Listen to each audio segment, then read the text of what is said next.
everyone. I'm Jeff Holtz, and welcome to another edition of Inside Milford Jai Alai.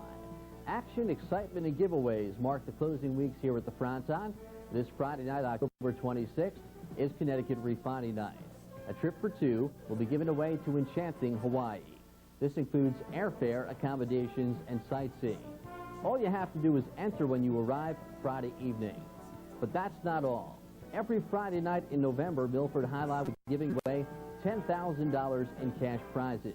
That's $40,000 given away in just 1 month. I'm sure you'll want to be a part of the action. Susan Sachs of radio station KC101 participated in last Friday's $10,000 giveaway extravaganza. This is Susan Sachs from Connecticut's hottest radio station in New Haven, KC101, here at the Milford Jai Alai, and where tonight we are helping to give away, actually we have given away $10,000 in cash prizes. I'm telling you, the Jai Alai fans were just filled with anticipation. First of all, watching the players in hopes that they would bring them a lot of luck, but also that they would win their share of $10,000 in cash prizes. There was so much electricity in the air. I'm telling you, lots of exciting moments here at the Milford Jai Alai, and I have to say that KC101 was very, very proud to be a part of all the excitement. Best day of my career was winning 5 games in 2 performances and winning with Bolivar and just playing good all day. I'd have to say this year at Milford, the 12th game, the Sports Channel game, playing against Bolivar. Before I turned professional, he was my idol. And I remember playing 1 game against him and beating him. He had possible game point, and I wound up beating him. And I guess that would probably be it.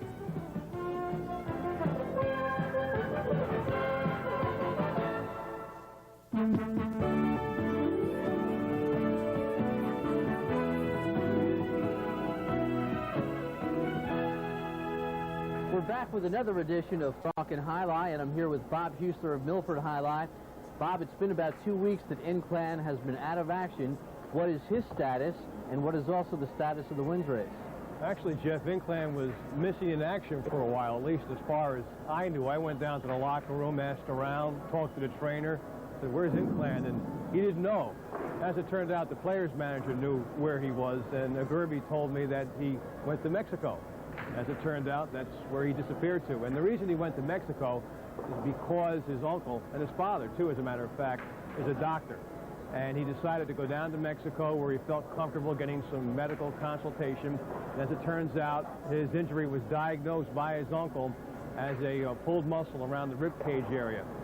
And to back up a little bit, the injury originally occurred on October 6th. It happened while he was serving the ball. He served the ball, felt a sharp pain in his back, decided to try and ignore it for a little while, served again later in the game. The pain wouldn't go away. He had to scratch. At the time, we figured he would be out only a little while. As it turns out, he's now been out going on 2 weeks, as you said.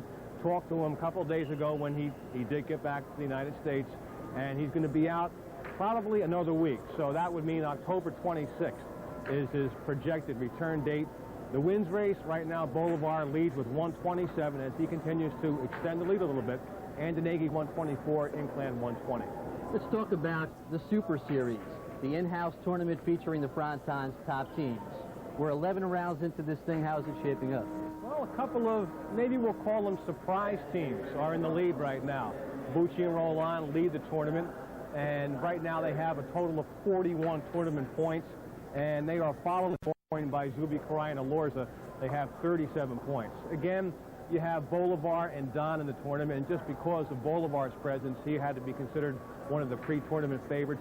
Sorazaval and Pedroso are in this tournament, and because of their prior experience as world champions as a team representing France, they had to be given a close look. But so far, neither of those two teams have done very well. Instead, Bucci and Roland and Zubi Karai and Elorza, I think, are really coming together nicely as a team. And I talked to Elorza earlier in the evening. One thing which should be said right now, Elorza is playing the best Jai Alai that he has at any time this season. Zubi Karai, not one of the star front courtmen, but he's one of those guys who will give Elorza the opportunity to play. Elorza is one of the rare back courtmen who can dominate a point. But in order to do that, he has to have a front court partner willing to give up some of his game and allow, in this case, Elorza, the freedom to roam. And I think Zuby Cry is doing that right now. And this is a team which I think can do some damage just based on what they've shown so far. Bolivar and Don, a team that has disappointed a lot of people.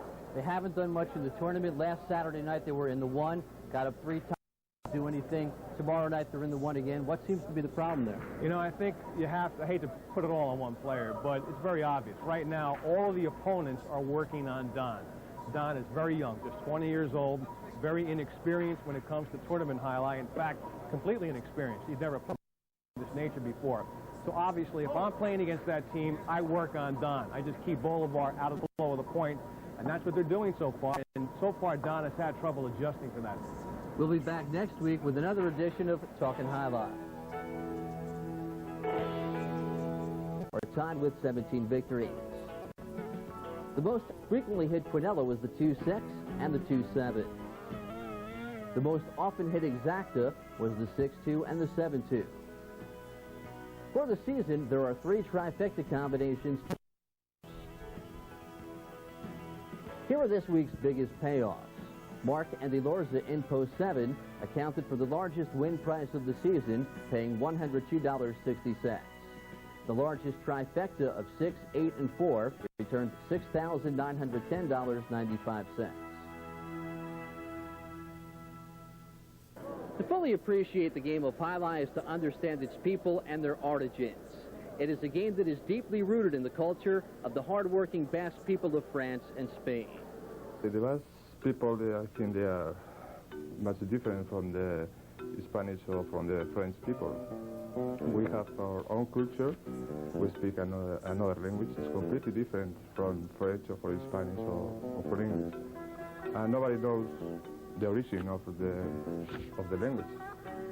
So I think we are quite different, and we are not better or worse, but we are different. The Basque Country is located on both sides of the French and Spanish borders on the west end of the Pyrenees Mountains, south of the Bay of Biscay.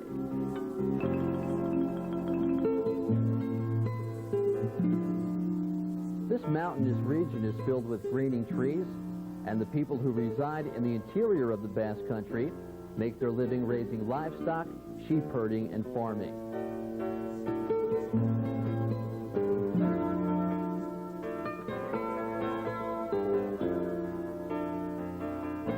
Those along the rocky coast make their living fishing and in other related industries.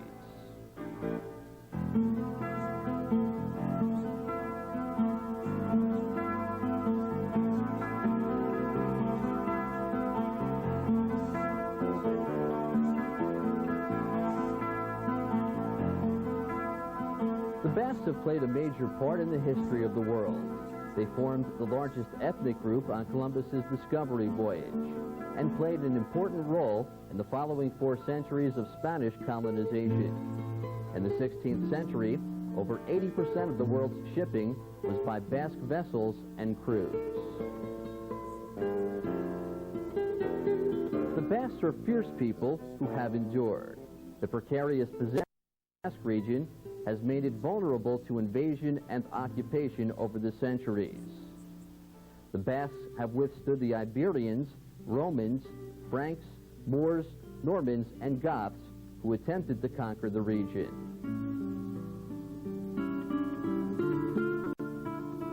In 1936, as a result of the Spanish Civil War, Franco attempted to suppress the Basque culture and identity. The Franco government tried to abolish the Euskadi language while forbidding parents from giving their children traditional Basque names. But the Basques have remained strong, and by the 1960s became Spain's most prosperous region, where industry has flourished.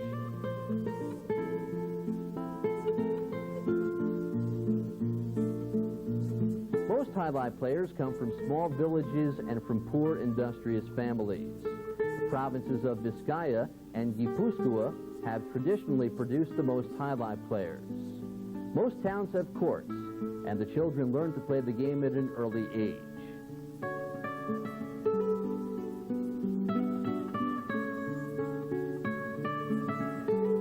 living in the shadows of the sports legends. Such names as Erdosa Minoa and Chiquito de Cambo were among the greatest the sport ever produced. Tolosa and most of the Basques at Milford saw many of the game's heroes. I think to be a good higher player, you have to see a lot of games. I mean, you have to start playing when you are young to improve your skills. So, but the best thing is to see a good highlight.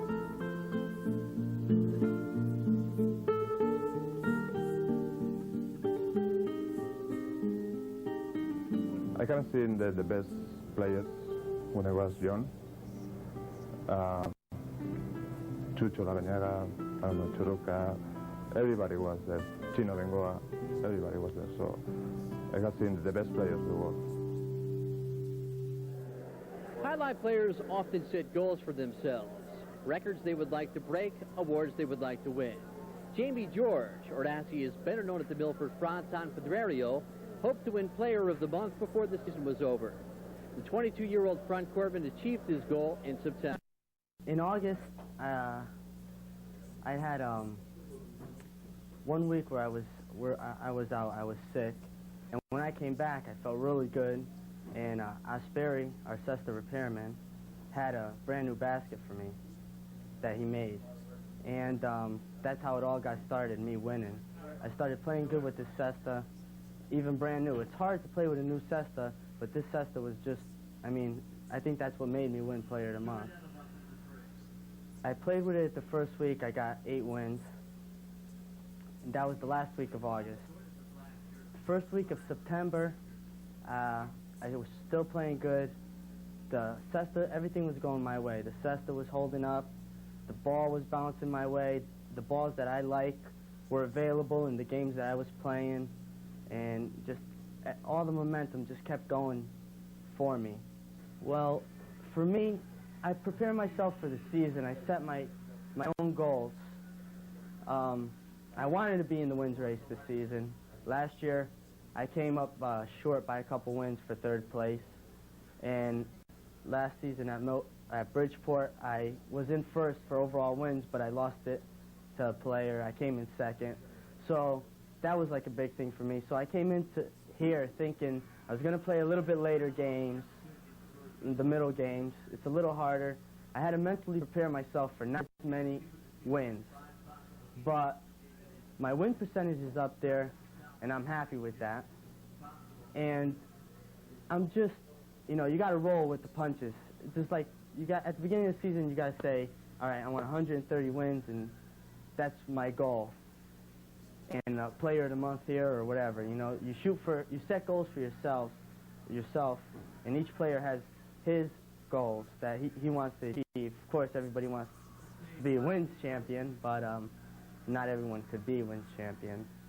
The Trumbull, Connecticut native is a finesse player who relies on his rather than his strength. My style of play is, to me, I find it unique because it's not really like any of the other American guys, really. It's a lot stronger on the backhand than it is on the right side. The backhand is my real strong point, and a lot of the guys know that. And so when I'm playing doubles, a lot of guys, instead of going for the ball on the wall, they'll let it come for a rebote, because that's my backhand rebote, because that's the strongest part of my game, because I could kill the point with my rebote. And that's my biggest part of the game, is my backhand. That's my strongest part. My forehand is very, very, you know, weak. That would be my weak spot, is my forehand. And a lot of players know that. When it comes in singles, a lot of players avoid throwing it over my head to the back wall because they don't want to give me a rebote. What they'll do is they'll try to take the right side and feed my forehand. And sometimes, you know, usually I catch them, but there's those few that, you know, escape. But on the backhand, not many escape. Pedrario, one of the more exciting players at the Milford Fronton. And now it's time for the Game of the Week. Since the beginning of the season, players have been awarded points based on their performance in this showcase event. A team earns 5 points for the win, 3 points for the place, and 1 point for the show. With only 5 games to go, the top in the front court are Bolivar with 33 points, Roger with 19 points, and Inclan with 13 points. In the backcourt, Andronegui has 20 points, followed by Don with 17 points, and Alfonso with 15 points. Here are the closing odds. This was an evenly bet contest, with the fans settling on William and Elorza in post 3 as the 3-1 favorites. Bucci and Alfonso in post 6 were sent off at 4-1, while Mark and Fo were sent off at 9-2.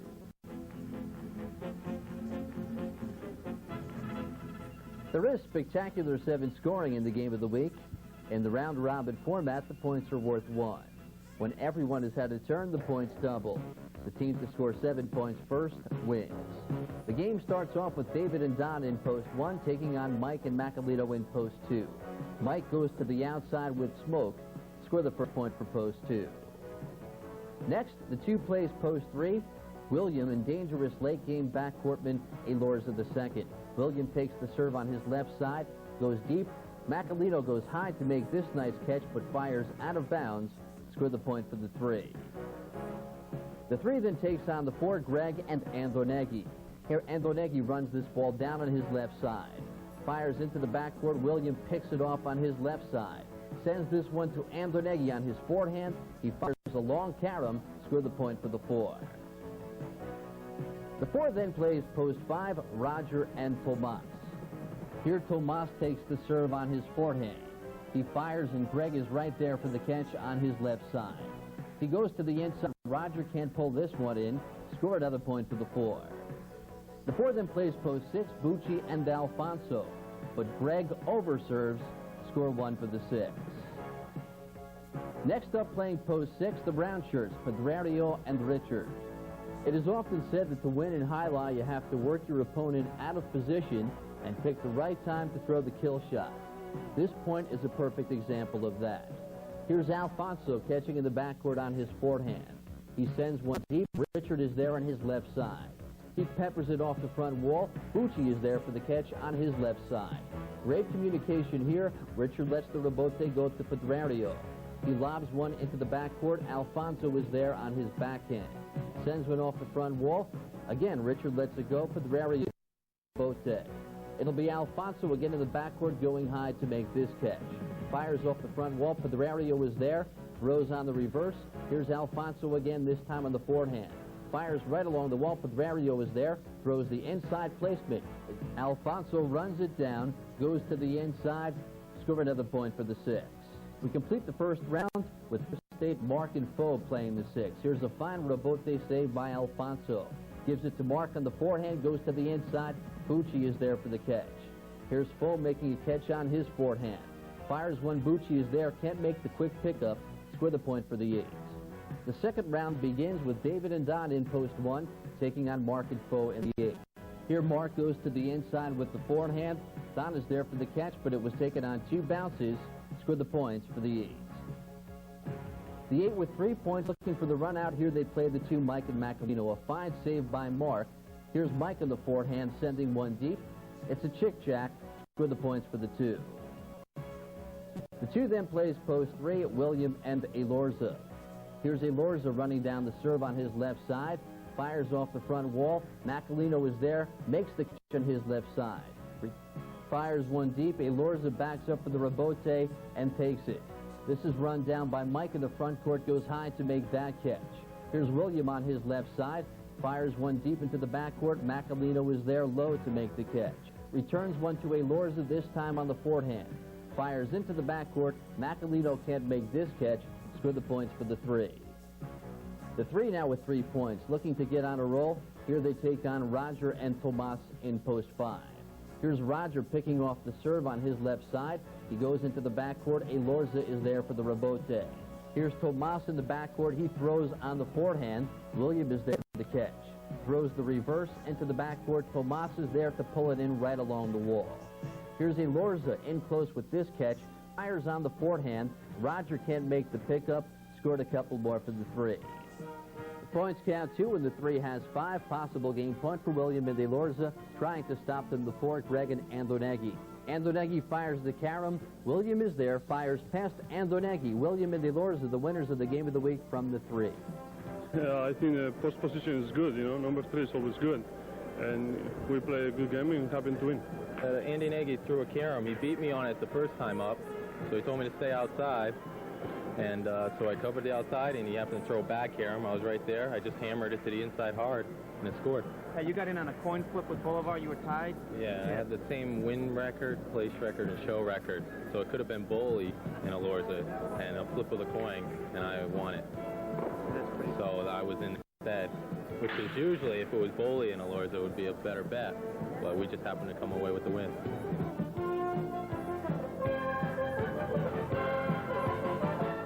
That concludes Inside Milford High Line. Don't forget, this Friday night, October 26th, is Connecticut Refining Night.